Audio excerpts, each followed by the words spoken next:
Benarkah mempelajari dan menerapkan ilmu maqamat atau irama dalam membaca Al-Quran itu diharamkan sebab tidak pernah diajarkan oleh Nabi alias bid'ah dan menyerupai ilmu musik yang tidak pantas disandingkan dengan Al-Quran? Benarkah demikian? Maka di video ini kita akan bahas, tonton sampai selesai agar tidak salah paham. Topik ini memang cukup sensitif dan menimbulkan perdebatan sebab ada yang menolak secara total penggunaan ilmu maqamat ini dalam membaca Al-Quran karena dianggap menyerupai ilmu musik yang tidak pantas disandingkan dengan Al-Quran. Namun di sisi lain, ada juga ulama yang memandang ilmu maqamat atau irama ini sebagai seni suara yang mampu memperindah bacaan Al-Quran sehingga membuat tersentuh para pembaca dan pendengarnya. Secara sederhana, maqamat adalah bentuk jamak dari kata maqam yang artinya tempat berdiri. Dalam konteks bacaan Al-Quran, maqamat dapat diartikan sebagai pola nada atau irama tertentu yang digunakan dalam membaca Al-Quran. Beberapa jenis maqam atau irama dalam ilmu maqamat antara lain maqam bayati, hijaz, kurdi, nahawan, sika, ros, bayati, dan jiharka, yang mana masing-masing maqam atau irama tersebut memiliki karakternya masing-masing. Ada irama yang membangkitkan rasa sedih, haru, bahagia, dan sebagainya. Walaupun demikian, tak terlepas juga dari bagaimana sang pembaca membawakannya. Salah satu alasan utama dari terjadinya perbedaan pendapat di kalangan ulama tentang kebolehan daripada menggunakan ilmu maqamat dalam membaca Al-Quran adalah tidak adanya dalil eksplisit yang membahas tentang maqamat ini. Tidak kita temukan dari Al-Quran maupun sabda Rasulullah SAW yang memerintahkan baca Al-Quran dengan ilmu maqamat ataupun dalil yang melarangnya. Misal, bacalah Al-Quran dengan maqamat, tidak ada. Atau, janganlah kalian baca Al-Quran itu dengan maqamat. Tidak ada dalil seperti itu. Maka dari sinilah muncul perbedaan pendapat. Secara umum, para ulama sepakat bahwa memperindah suara saat membaca Al-Quran adalah hal yang dianjurkan, seperti yang disebutkan oleh Imam Nawawi. Para ulama dari dahulu hingga kini telah sepakat tentang anjuran memperindah suara saat membaca Al-Quran, serta menampakkan rasa haru dan khusyuk dalam bacaannya. Argumen tersebut juga diperkuat oleh hadis atau sabda Nabi Muhammad SAW. Misalnya, Zayyinul Qur'ana bi aswatikum, perindahlah Al-Quran dengan suara kalian. Hadis riwayat Abu Daud dan Ahmad. Kemudian juga ditambahkan oleh Ad-Darimi dan Al-Hakim serta selainnya, fa inna sautal hasan yazidul Qur'ana husna, yang artinya sesungguhnya suara yang indah akan menambah keindahan Al-Quran.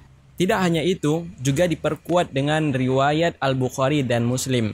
Laisa minna man lam yataghanna bil Qur'an. Bukan termasuk golongan kami orang yang tidak melakukan Al-Quran. Hadis riwayat Al-Bukhari dan Muslim. Namun dengan catatan usaha untuk memperindah suara saat membaca Al-Quran tentu tidak boleh sampai mengubah bacaan Al-Quran. Lafal dan makna Al-Quran harus tetap dijaga sesuai dengan aturan bacaannya. Jadi di mana titik permasalahannya? Titik permasalahannya adalah apakah menggunakan pola nada tertentu dalam membaca Al-Quran seperti yang diajarkan dalam ilmu maqamat itu dibolehkan atau justru dilarang karena menyerupai musik dan tidak pantas disandingkan dengan Al-Quran. Oleh sebab itu, saya akan paparkan 3 argumen atau pendapat tentang permasalahan ini.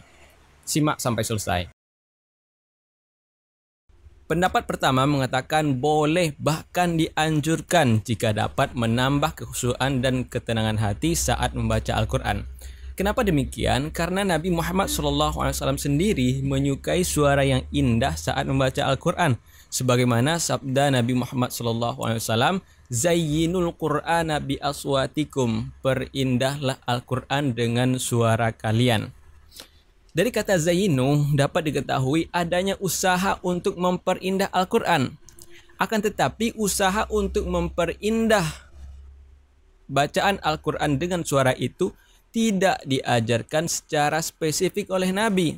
Artinya, Nabi memberikan kebebasan kepada umatnya untuk memperindah suara dengan cara apapun selama tidak keluar dari batas koridor syariat. Maka salah satu wasilah daripada memperindah bacaan Al-Quran itu adalah dengan mempelajari ilmu tentang suara yang kemudian disebut dengan ilmu maqamat.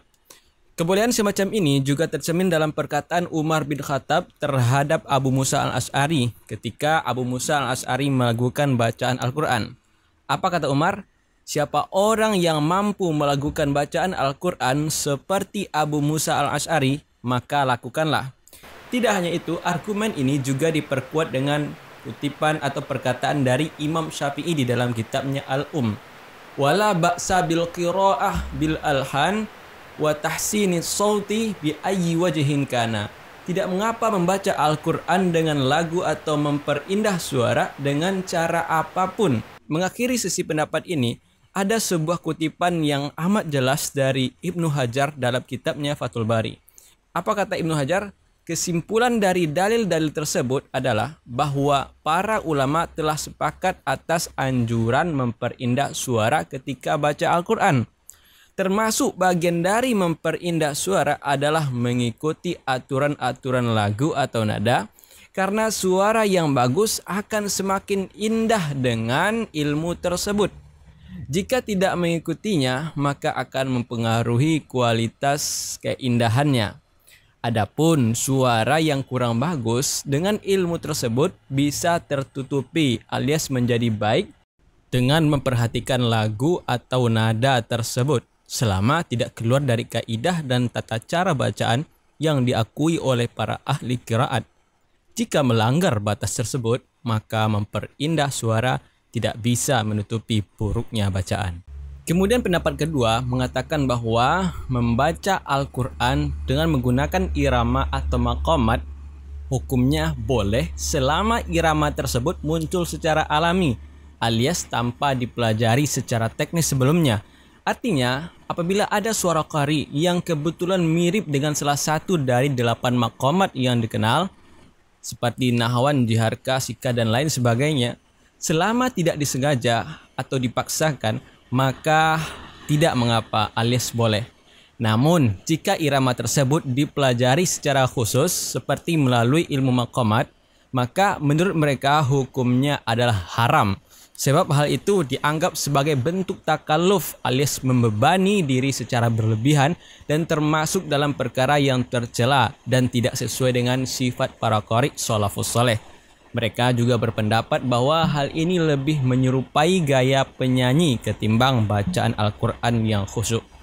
Sebagai penguat, mereka mengutip pernyataan Ibnul Qayyim al-Jauziyah dalam kitabnya Zadul Ma'ad. Setiap orang yang memahami keadaan para salaf akan mengetahui bahwa mereka berlepas diri dari memaksakan diri dalam irama, serta membacanya dengan nada-nada yang ditata, diukur, dan diatur seperti musik. Mereka adalah orang-orang yang paling jauh dari metode seperti ini dan paling besar rasa takutnya kepada Allah dalam hal tersebut. Jadi, dari sudut pandang ini yang diharamkan adalah usaha belajar irama secara teknis karena dianggap menyerupai gaya musik dan nyanyian serta tidak memiliki landasan dari para pendahulu umat alias generasi salaf. Namun jika bacaan itu keluar secara alami dan kebetulan menyerupai salah satu dari irama yang 8 tersebut, maka dibolehkan. Dan yang terakhir, pendapat ketiga mengatakan makruh hingga haram karena dianggap menyimpang.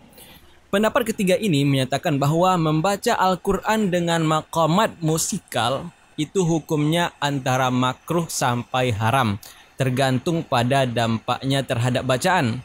Jika bacaan masih menjaga hukum tajwid dengan baik, maka hukumnya makruh. Akan tetapi mereka menekankan bahwa kasus seperti ini sangat jarang terjadi. Sebaliknya, jika irama maqamat justru menyebabkan bacaan jadi keliru atau menyimpang, maka jelas hukumnya menjadi haram. Inilah yang sering terjadi menurut mereka. Pendapat ini diwakili oleh Syekh Dr. Aiman Suwaid, seorang ahli qiraat dan tokoh terkemuka dalam dunia ilmu Al-Quran. Beliau menyatakan, "Saya pelayan Al-Quran Aiman Suwaid dan hanya kepada Allah saya memohon taufik." Menyatakan, membaca Al-Quran dengan menggunakan maqamat musikal adalah bid'ah yang tidak memiliki dasar dalam agama. Ilmu tersebut berasal dari Persia dan digunakan dalam nyanyian serta seni suara dengan timbangan-timbangan musikal yang sama sekali bertentangan dengan kaidah-kaidah dalam pembacaan Al-Quran. Menurut beliau, banyak qari yang menggunakan maqamat justru lebih fokus pada nada atau lagu daripada makna Al-Quran itu sendiri. Hal ini bisa mengganggu kekhusyuan dan bahkan merusak keaslian bacaan jika tidak hati-hati. Perbedaan pendapat dalam hal ini sangat bisa dimaklumi karena memang tidak ada dalil secara spesifik yang membahas tentang maqamat ini. Tapi mayoritas ulama menekankan bahwa selama bacaan Al-Quran tetap sesuai dengan kaidah tajwid, tidak merusak makna dan niatnya untuk mengagungkan Al-Quran, maka memperindah suara dengan irama adalah hal yang dianjurkan. Ilmu maqamat dalam hal ini hanyalah sebagai wasilah atau alat. Ia bisa menjadi jalan untuk menyampaikan keindahan Al-Quran kepada hati manusia jika digunakan dengan benar dan bijak.